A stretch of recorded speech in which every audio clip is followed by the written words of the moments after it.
Welcome to episode 284 of Sports Geek. On this week's CEO Series episode, I chat with Netball Queensland CEO, Catherine Clark. Welcome to Sports Geek, the podcast built for sports digital and sports business professionals. And now, here's your host who's waiting for the call for Spotify to acquire the podcast, Sean Callanan. Thanks, DJ Joel. Yes, my name is Sean Callanan. You can find the podcast. You might be listening to the podcast on Spotify. It would be great if some of those Spotify dollars that have been splashed around to Bill Simmons and Joe Rogan came Sports Geek's way. But until then, it is available on every single platform. It might be on Apple Podcasts. It might be on Google Podcasts. It might be on your Alexa. It is definitely on sportsgeekhq.com. It's also available on my favourite podcast app, Pocket Casts. So I appreciate you listening and appreciate you if you are also a subscriber to the Sports Geek news. Comes out each week. You can sign up for that at sportsgeekhq.com/SGN. That allows you to read every article that I read. The ones that are important ones, I make sure that they're in there, and I also tell you what about the Zoom calls that are happening on a weekly basis. But as always, if you want to contact me, you can do so via social media, at Sean Callanan, at Sports Geek on most platforms, or you can try the old-fashioned way. No, not fax. Let's just go with email. Sean at sportsgeekhq.com. Before I get into my chat with Catherine Clark, CEO of Netball Queensland, just want to give you a quick update on the Sports Biz Zoom calls. Having a lot of fun on those calls. We have now got 5 different topics available for replay. So if you've missed any of the topics in the last 5 weeks, there are 10 calls there from the Tuesday night calls, which happen 8 p.m.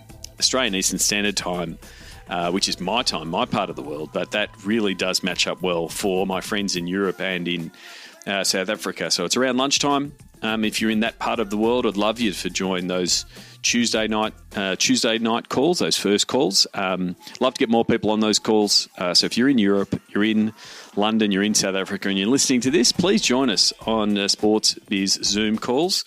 Or you can, if you're in the US market, in North America and Canada and the like, you can also join our Wednesday call, Wednesday 10 a.m. my time, but it'll be Tuesday around 5 p.m. PST for my friends in North America. So it's been really good. We've been getting around 20, 25, and I'd like to see that number lift on the Tuesday calls, but then getting regularly 30 to 50 people on the Wednesday calls. I'm doing my best to bring in podcast alumni, people who've been on the podcast before. People like Aaron LaValle, Colin Kelly, Stacey McGrain and Ned Coaten, Pete Minio, Todd Cafflish, just to name a few. So it's great to have some podcast guests join, but I'd love to see you on those calls. Some of the topics we may have missed, stadiums and venues, redesigning sport in a post-COVID world, ticketing in 2021, millennials and sports, and then last week's topic, which was developing new fan bases. You can check out those replays at sportsgeekhq.com and watch them if you're a patron subscriber. Some of the calls coming up, I'm doing this as a bit of an announcement. We'll be covering some key themes across the digital dollars process. So this last tranche of Zoom calls, we've really dove in on specific topics. And tried a different format, and I'm going to try it again, this time using our digital dollars process and workshops.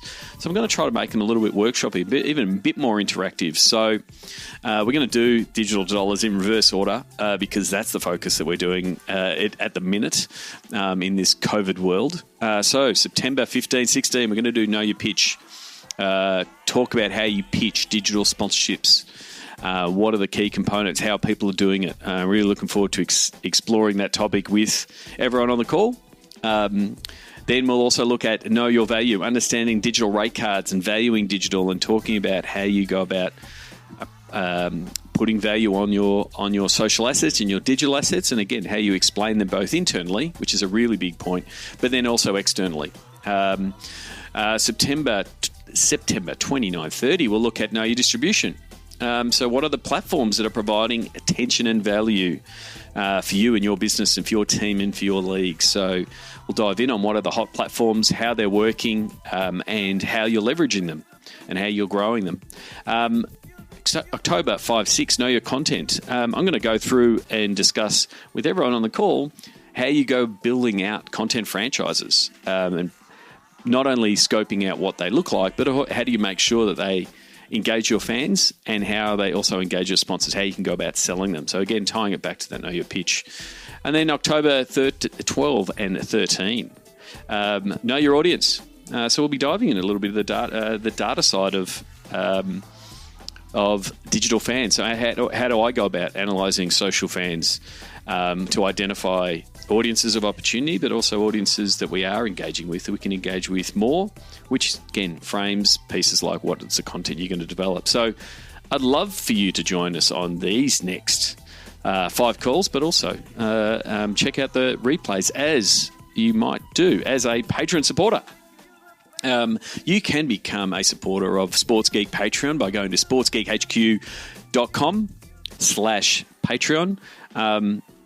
Still and happy to give a shout out to some new Patreon subscribers, supporters, Sam O'Hearn, Pierre Gauthier, and I'm saying your name right, Pierre, but thank you very much for being a supporter. Beck Brun, thank you very much for coming on board as a Patreon supporter. And Dino Dipiamenico, a podcast guest and a good mate of mine, thank you very much for upgrading your sponsorship to a silver supporter. I really do appreciate it. Check out the podcast I did with Dino and also check out his businesses, DMC Sport and Ella Korea. Really do appreciate it, Dino.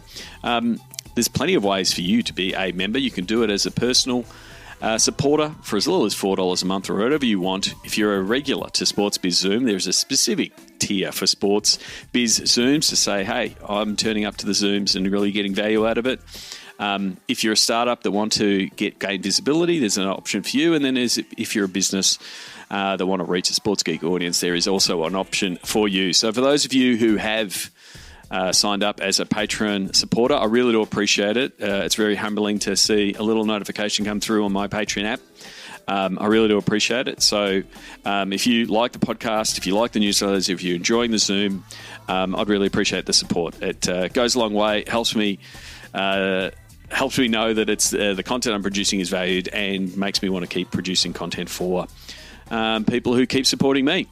Now, let's get into my chat with Catherine Clark. She is the CEO of Netball Queensland.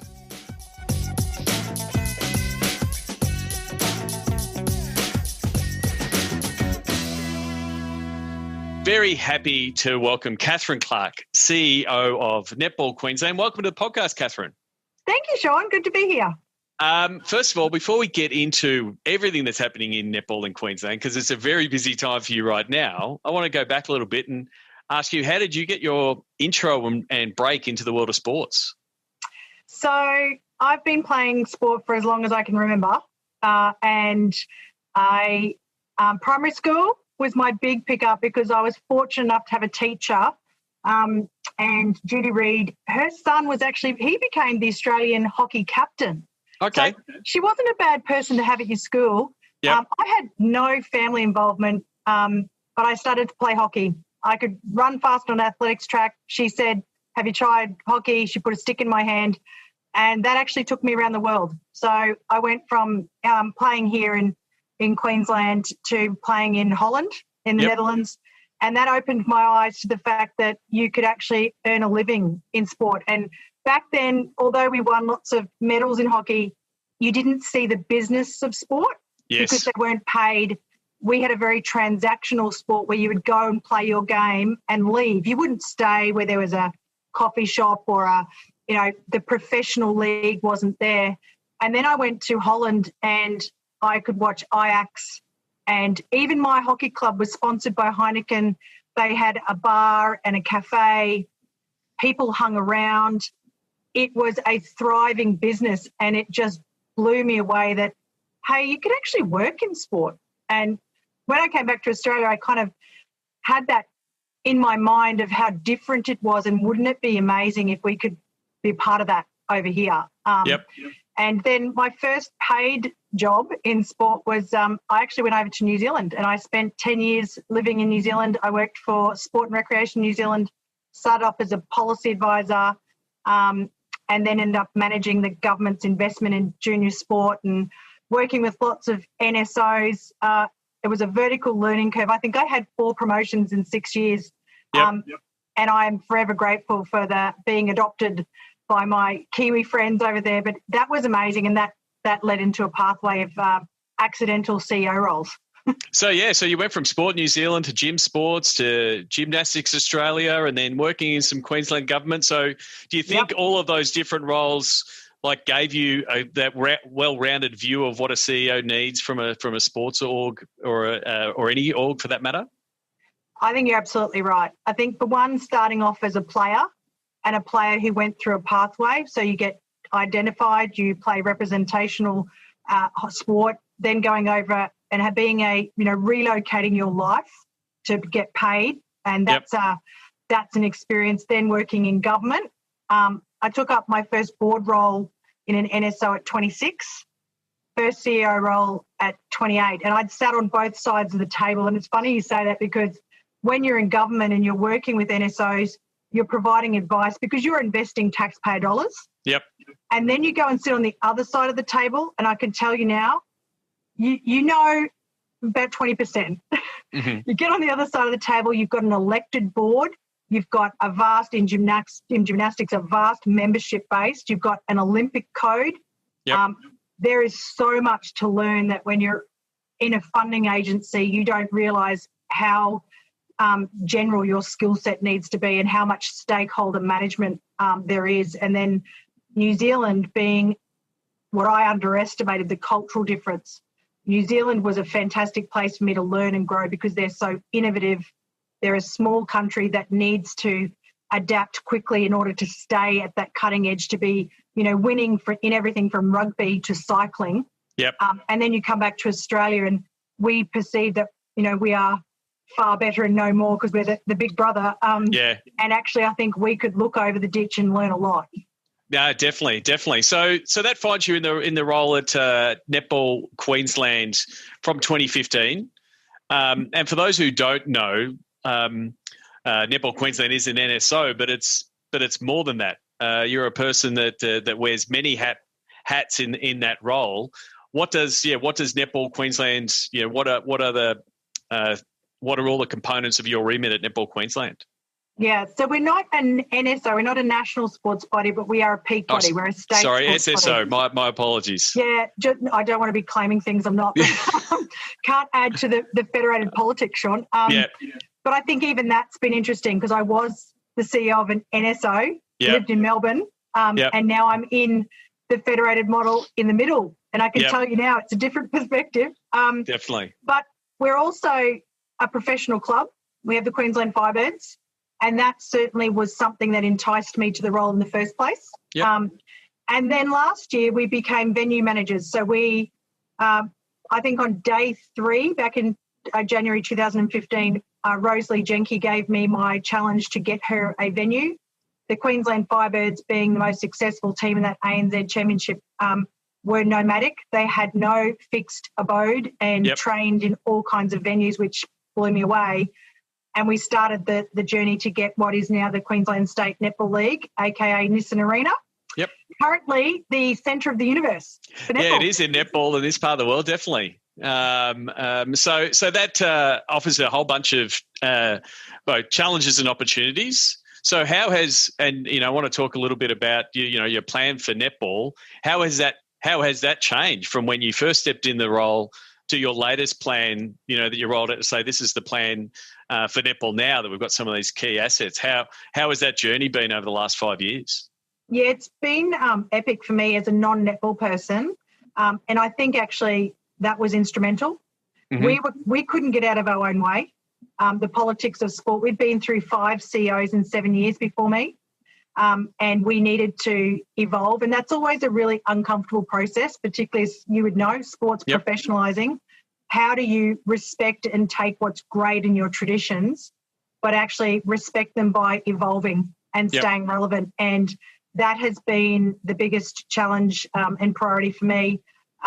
We evolved our constitution, changed the kind of business structure that we have. We've moved from a $5 million turnover to a $13 million turnover. We've had to professionalise our sort of staff and our approach to our business. But, you know, we are a massive sport. We've clipped over 102,000 participants just in Queensland. We have 320 odd clubs who are part of 79 associations. So we have a very big footprint.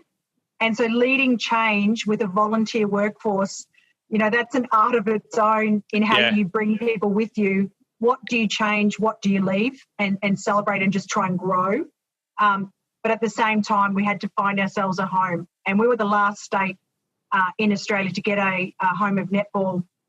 And I think that's probably a bit about the track record here, Sean, but also the next journey is the priority of women's sport beyond, you know, lip service and getting in media is actual looking at the economics of women's sport and how financially sustainable it is, and are sponsors investing rather than just, you know, saying they are partnering, which is fantastic. But if we're going to continue to grow and thrive, you know, and the next frontier for me is pay parity for female athletes. We absolutely need to grow the economy of women's sport. So a bit of it was housekeeping at the beginning. Yep. Making sure that we were, you know, I couldn't get a P&L when I first arrived. Yep. We had some housekeeping to do. We're on a business transformation journey to make sure that we continue to remain relevant, that we reduce the admin for our volunteers in our role as a state sporting body.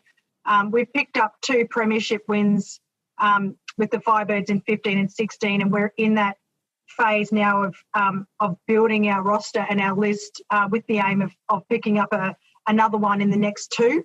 Yep. And I think our strat plan has the title Netball United. And for me, that's a signal of what's to come.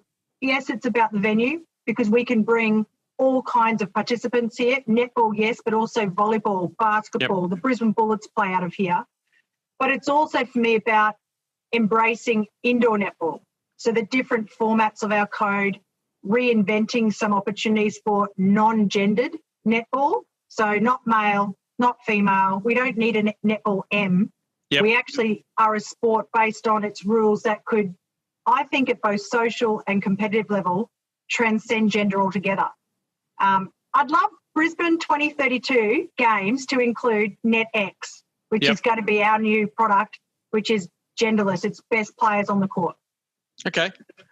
And do you think, you know, some of the, I guess, the work that you've had to do, like that housekeeping, which would have been your first couple of years in doing, making some of those changes, because change is hard, but now you've got some of those really good building blocks, and, you know, the venue is a good building block because it opens up revenue opportunities, which helps you, you know, professionalize the sport, bring more money into the sport, you know, non-netball revenue, which you know, is now on your P&L, which wasn't in your P&L 5 years ago. Do you think that sets up the path for, you know, new products like NetX and the like? Absolutely. I mean, this is kind of 101 stuff. You've got to have your house in order, and in order to make the most of the opportunities to grow, you've got to have the ability to service a large membership. We are a member-based organisation, and some of your listeners would probably, their eyes would go into the back of their head if I told them we have about 100 votes on the floor of an AGM. Yep. We have that federated model, and it's how you engage those people which can become a force to be reckoned with, because they bring so much experience, but how at the same time we can operate more like a social entrepreneur.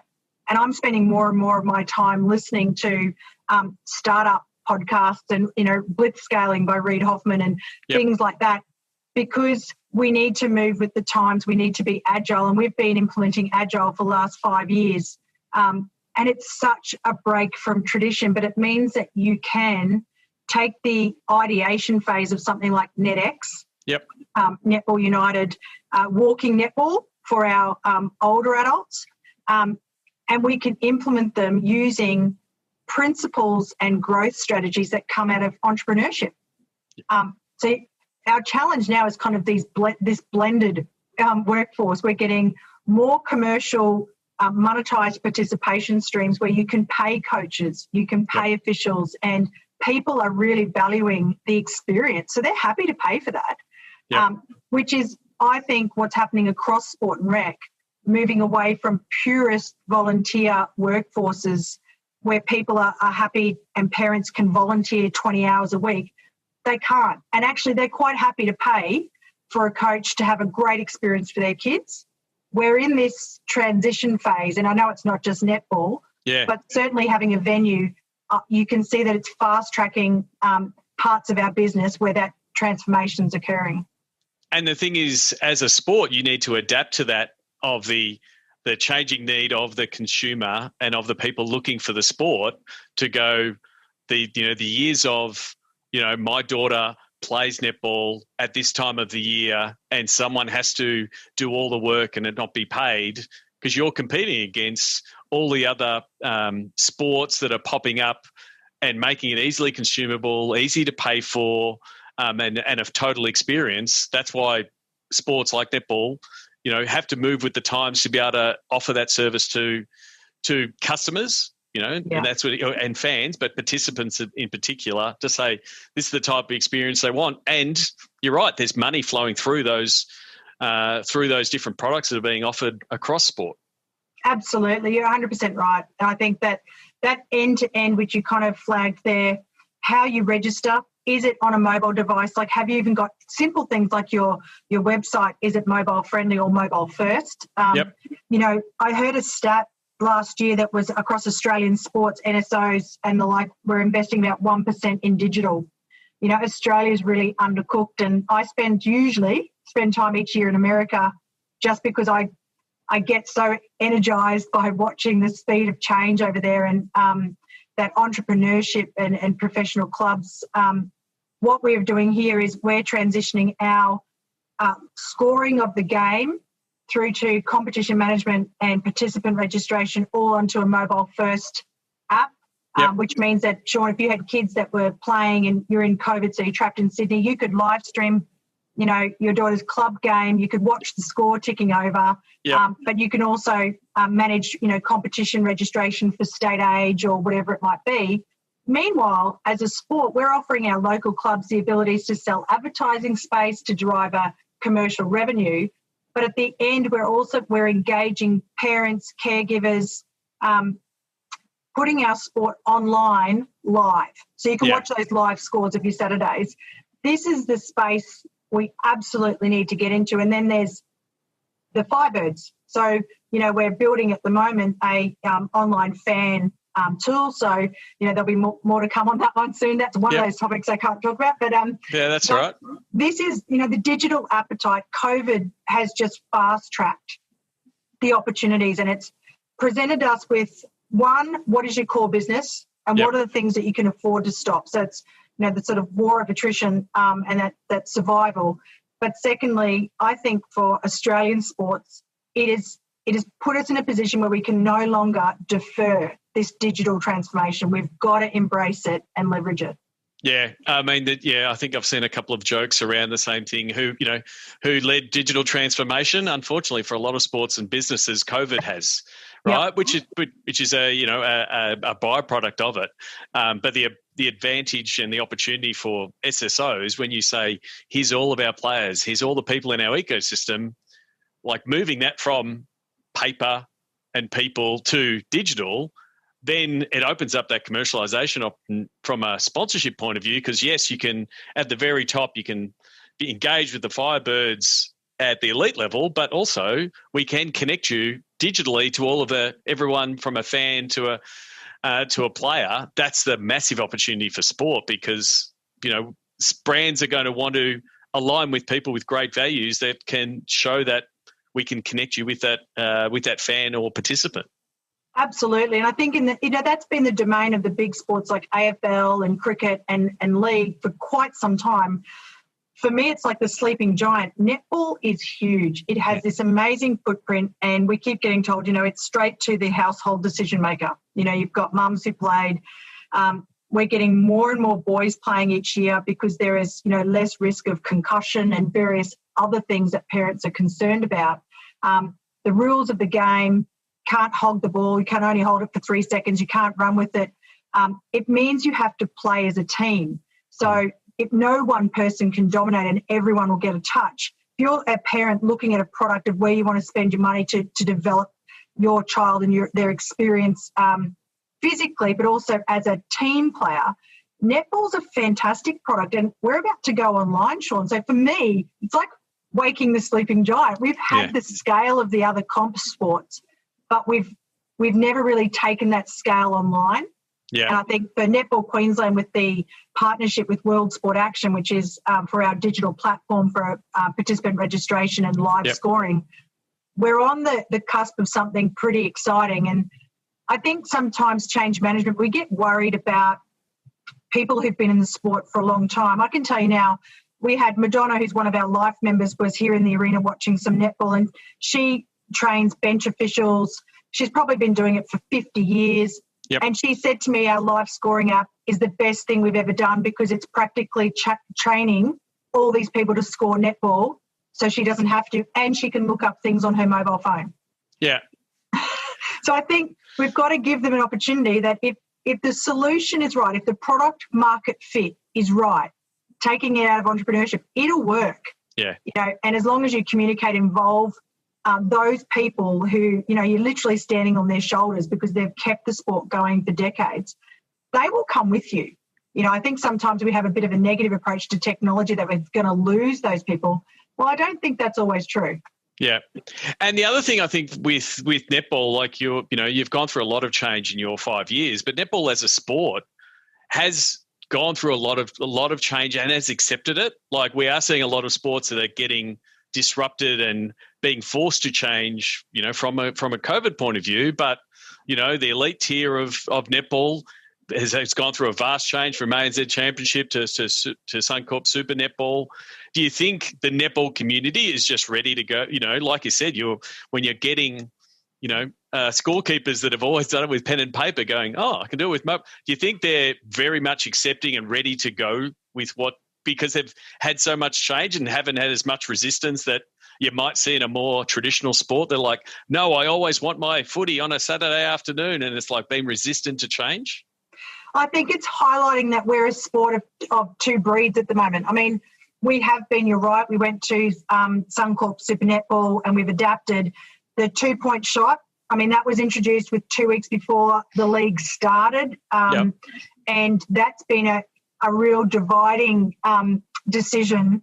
But we've moved on and we've gone with it. We're very fortunate with the playing group that we have at the moment, just how they get on about their business. It's quite exceptional.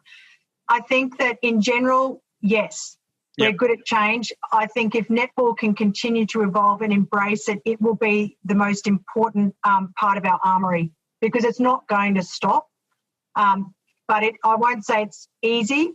And we have a lot of long-serving volunteers particularly who will quite openly say they don't like change. They don't want it to change. However, I think that there is enough impetus and enough passion for the game that they'll embrace that change and come along for the journey.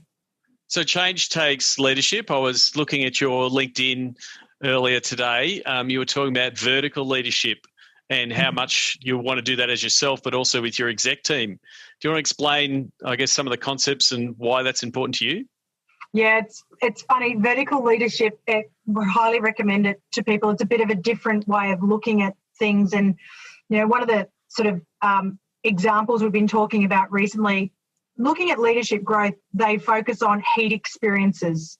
And you can look at your own journey and you probably get your biggest growth trajectories out of either stuff that goes wrong or taking a big leap of faith. So for me at 20, going to the other side of the world, I'd never been out of Australia and I moved to Amsterdam.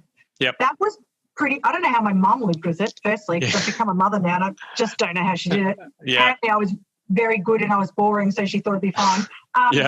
But coaching in a different language, and I had to coach everyone from 6-year-olds through 35-year-old men, and I was 20. you have to rise. And if you've got that growth mindset, the heat experience that vertical leadership Nick Petrie talks about, that's where your fortitude comes from. Those are the moments that make you lift and you find that you've got capacity or capability that you didn't even know you had. COVID is one of those where, I was thinking I'm a believer that you don't have, CEOs particularly should not overstay their welcome because you become the problem. Yep. And 5 years, loads of change, and literally my job's just changed with getting a venue. But COVID, the environment, leading a bunch of people through huge uncertainty where literally on a daily basis you have 4 or 5 changes to the things that you're the factors that you're making decisions based on. It's brought everything in, and the pressure, are we having a season? Are we not? Are we having an SSN season? Are we not? How do we financially get through this? What are the mental health tolls? Yep. How do we decentralise our workforce and maintain productivity? For us, that's where moving to Agile a while ago has been, it's just proven that this transformation journey we're on to is absolutely critical. It's set us up for success. And in that way, this is one big heat experience. And if we can encourage our people to look at crisis as an opportunity to go back to your core business, to focus on what's really important, to grow and seek out the opportunities like digital, being one of those, you're going to have the biggest growth out of those moments versus when we're sitting in a conference or, in a moment of comfort. Yeah. I think so. For us, it's about embracing it, not being overwhelmed by it, but trying to really focus on the heat being a way of growth and stimulating growth. So as you said there, we're all experiencing this giant heat experience, to use your words, in COVID and the challenge that it presents. What has it been like to talk about SSN, Super Netball, for those who don't know, which is the professional comp here in Australia, which the Firebirds are part of? Like, SSN is a different business model than other sports, where the TV money drives the sports, and that's how it's driven. So we've seen the AFL and NRL adapt to, we've got to get the footy played and get it on the TV. SSN has been a different model and a successful model. What was it like trying to, decide whether it, going to happen, and then 2, how can we do it in a safe manner? And obviously you're in the middle there, must have been hard, keep putting your hats on and off. Like, I'm talking as the Firebirds now. By the way, I've got an arena. By the way, I also want to look after my players. What was that? Guessing it was a multitude of weeks to decide, hey, how can we do it? What do we do? What was that heat experience been like? Because it's not completed. It's still currently happening. Yeah, about halfway through. And, one of those things that we're just wary of now is the fatigue amongst our people. So we normally, to put it in context for your listeners, we would normally deliver 7 games in a season. We're delivering 34. And we're doing double headers on a Tuesday, double headers on a Wednesday, double headers on a Saturday, and double headers on a Sunday. So just from a workforce point of view, it's pretty epic, and it's going to put everything to the test, which is great. If you look at it from the heat experience point of view. I think that what was really important at the beginning here, which I'm proud that we did, was, and I think the choice as a leader is that I'm a good wartime leader. I'm probably not a good peacetime leader. I'd become problematic because I try and fix stuff and, tinker. But wartime leadership, when you're decision, making quick decisions and then adapting, the key thing is to try and deal with the uncertainty. So SSN has been one of those with the 8 clubs and the league, where those hats became a challenge but also an opportunity because we could host. So we had about, 4 scenarios running the whole time. It was huge for everyone in terms of hours. We were having teleconferences every day, working out how to financially get ourselves through. To your point about broadcast, we don't have money coming down into the clubs from a rights deal, and that makes it really difficult. But one thing netball is profoundly good at is running on the smell of an oily rag, and the goodwill and commitment really came to the fore. We were having a home and away season until the Victorian second wave occurred. And then even the 3 days before our first game on August 1, we were having 2 games on the Saturday. The Chief Health Officer determined that Greater Sydney region was a COVID hotspot. Yep. And then we had 4. And then the borders got closed. And so I think that iterative planning, that agile kind of approach allows you to take those in your stride, regular communication, that kind of wartime leadership where you establish a rhythm of constantly looking at the terrain, adjusting, your sails depending on what's happening, keeping your staff. We have a tiger team, to use a NASA term. So our tiger team meets every day to just stay on top of constant changes. The fixtures being released in little bundles, that's just a challenge we have to accept because we can't plan too far in advance. So a lot of cooperation. It comes down to, really good, clear leadership and communication, working with your stakeholders. We've got about 4 or 5 SSN staff based here now at Nissan Arena.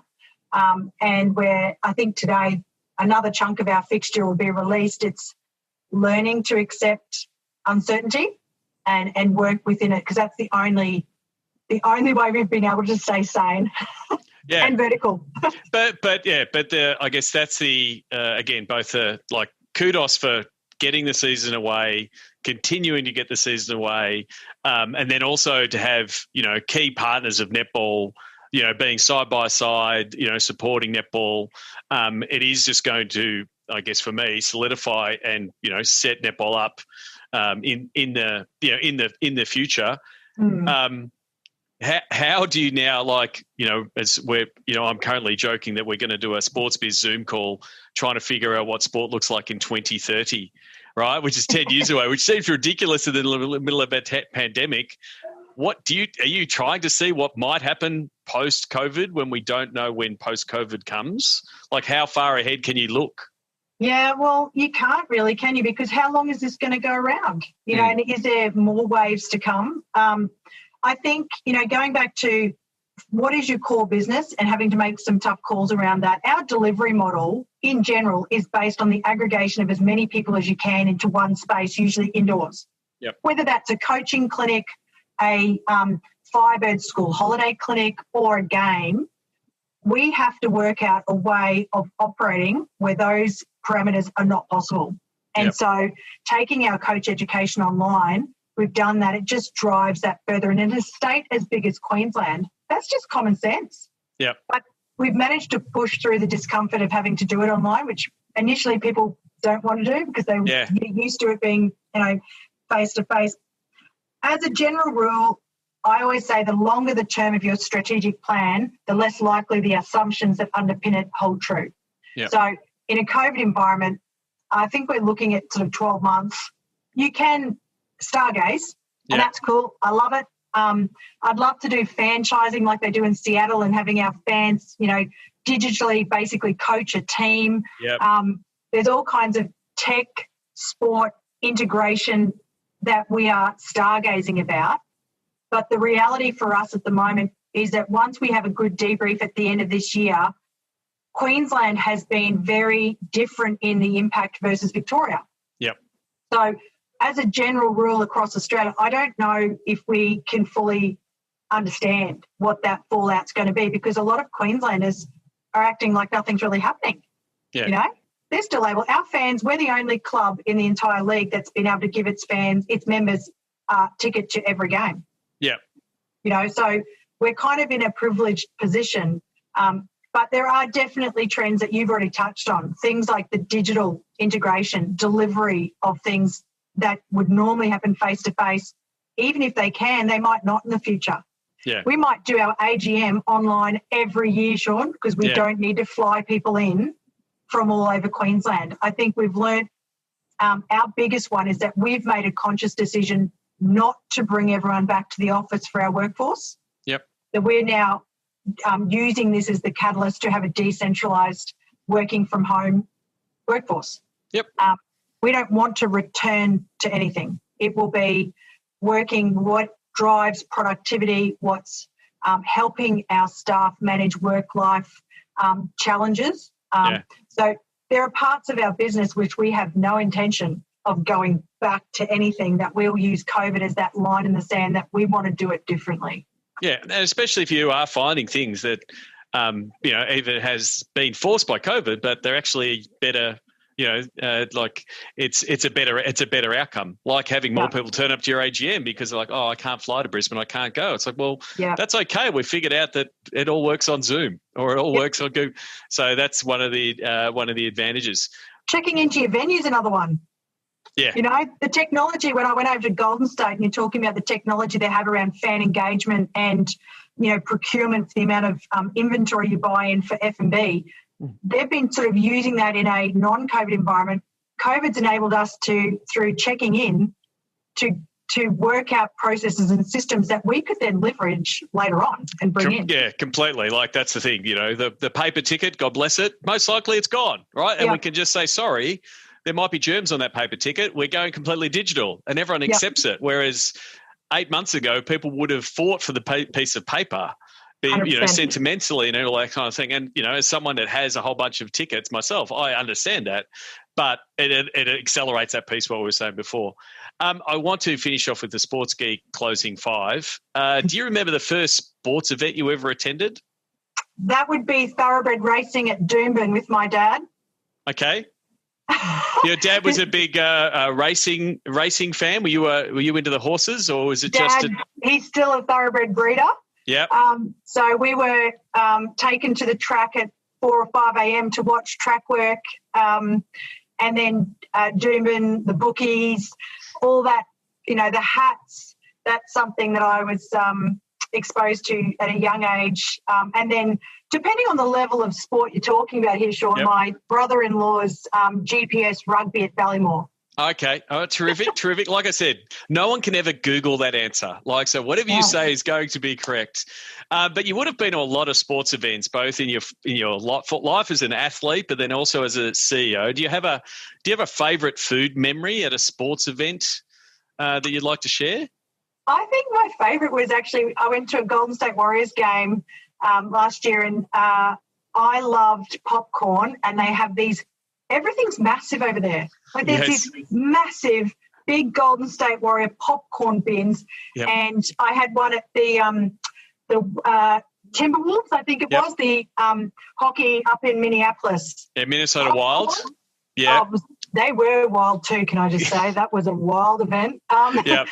But two of my all-time favourites, and both involve popcorn. Okay. Well, it's to each their own. Like the food experience definitely has changed from the just the pie with sauce and the cups of tea and coffee to all the gourmet options that are now available. What's the first app you open in the morning? Well, I have a rule that I don't open technology. I go for a run at 5 a.m. every morning. Yep. So does that mean it's Runkeeper or Strava or something like that? No, nothing at all. No tech. Just me on the road for an hour. Yep. That sets my agenda for me rather than looking at something and letting something else set it. But the first one would then be in the car. I listen to Masters of Scale religiously. Terrific. So who do you suggest the podcast listeners should follow that you follow, and why? It might be a podcast, like you said, Reid Hoffman's Masters of Scale is a good podcast, but have you got another suggestion for people to check out? Currently, I am loving Mike Maples Jr.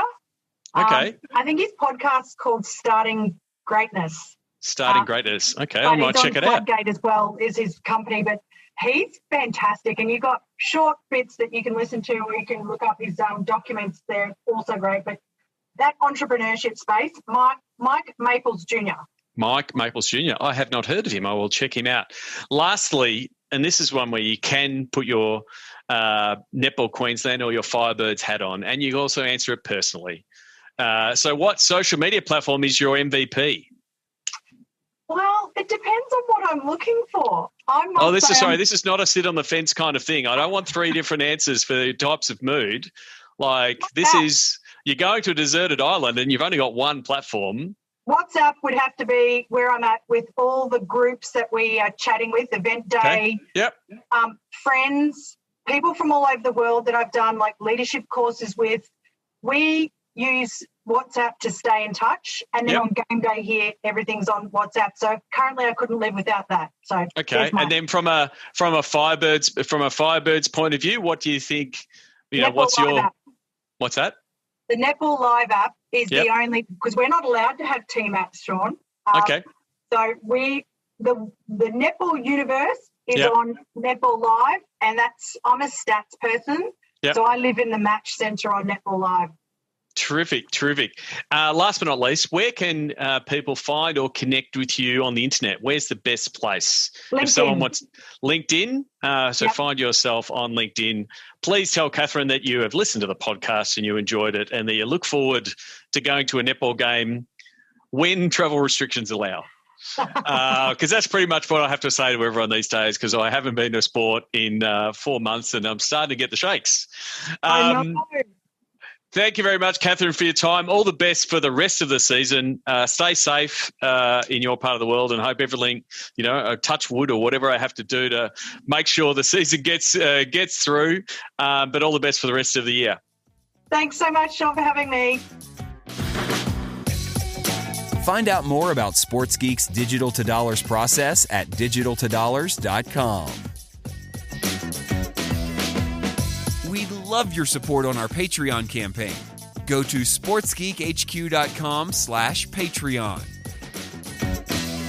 Thanks again to Catherine Clark. Please reach out to Catherine on LinkedIn. The links will be in the show notes, but you can look up Catherine Clark. That is Clark, CLARK.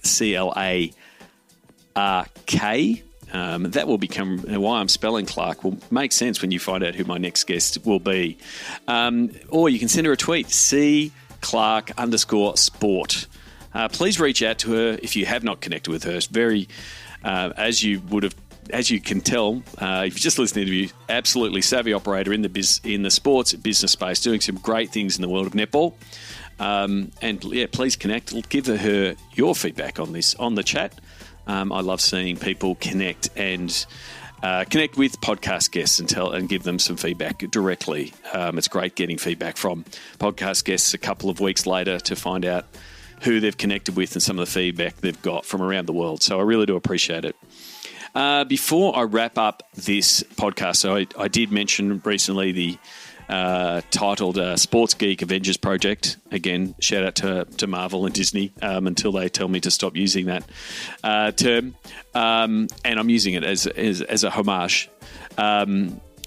I spoke about the Sports Geek Avengers Project as a way to describe what I'm trying to do in the sports space is to try to bring quality people together that have potentially been pushed out of the world of sport due to COVID. I think there's a real opportunity to bring some really talented people together. And that's what I'm doing with different people, talking to different people and trying to find and source projects that fit the skill set of the people that I'm getting in touch with. So it comes from two sides. If you're one of those person that has been pushed out of the world of sport, please reach out to me. I put up a post on LinkedIn. I've been lucky enough to work in multiple industries and jump from industry to industry, to go from IT to all the sport. Took a little bit of work, but lucky enough to understand what it's like transitioning into a new role and redesigning and redefining yourself if you want to look at a new career. So I've had some great feedback on that LinkedIn post, but also I want to talk to people who are trying to figure out what is next. I've, like I said, been through that multiple iterations, but I do think there is some opportunities there for us to team up in some way. And likewise, if you are on team side, league side, and you are restructuring what your business looks like and how you are going to still satisfy your fans, deliver for your sponsors with a restricted resource base, please, I'd love to have a chat, because there are some really talented people out there, and I think there's some really good opportunities to match up the two. So please reach out, Sean at sportsgeekhq.com. whether it's around digital or commercial or content production or marketing, ticket sales, sponsorship campaigns, the stuff that I've been doing and that my team's been doing, but also in that wider space, because this has, I guess, the industry has been affected across multiple departments. So I'm talking to a lot of different people. And then additionally, I've opened up what I'm calling office hours, which is opportunity for a chat. If you're in a tough spot, trying to figure out what's next in your career or breaking into the sports industry, which has now got tougher than ever, I'm offering a few spots in my calendar to have those calls one-on-one with people to help people get back on their feet. So you can go book in a time for that, sportsgeekhq.com/office hours. If I can help you get back on your feet, I'd really love to, and I'd really love to be supporting people who've supported me. You as a podcast listener have been supporting me for many years. If I can help you in any way, let me know. So they're the main things. They're the main calls to action at the end. My motto is still the same. I still want to work on big problems. 2020 has offered up a lot of big problems. So please reach out, Sean at sportsgeekhq.com. If there's a big problem that you want to help solve. If I can't solve it, the good thing is with things like the Sports Biz Zoom and staying connected with people via LinkedIn, there's every chance that I know someone that might be able to help you. So go to Sports Geek HQ. There's a lot of big buttons there to either chat, organise a time for a phone call. If you're a sports tech or a solution provider of the world of sport and you think you can help sport find a way out and find solutions that are needed, the pre-production for the Sports Geek Amplify series is starting to kick off. If you want to be involved in that, please check out sportsgeekhq.com/amplify.